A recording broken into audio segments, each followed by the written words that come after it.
If you've walked into your kitchen and spotted your basil looking yellow, droopy, or just plain sad, don't freak out. I've been there.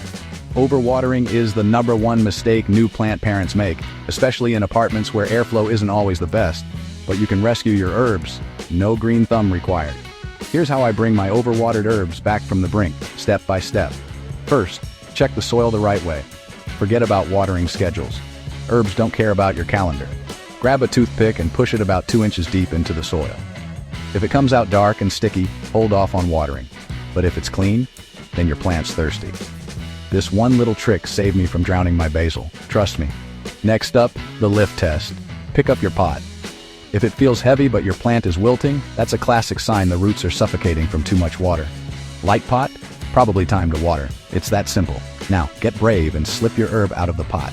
Take a look at the roots. Healthy roots are white or tan, but if they're brown, mushy, or smell sour, time for some plant surgery. Trim away dead bits using clean scissors, and wrap the root ball in paper towels for about 20 minutes to soak up extra moisture.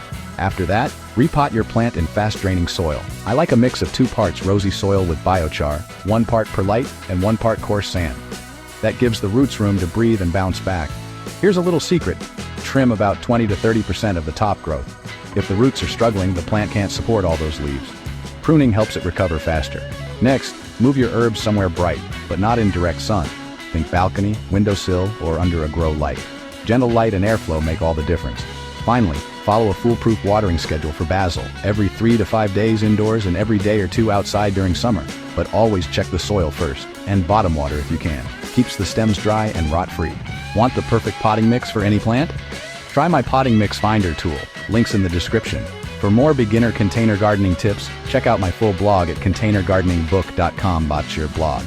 Hit like, subscribe, and share this with someone who keeps drowning their herbs. You got this. Happy growing.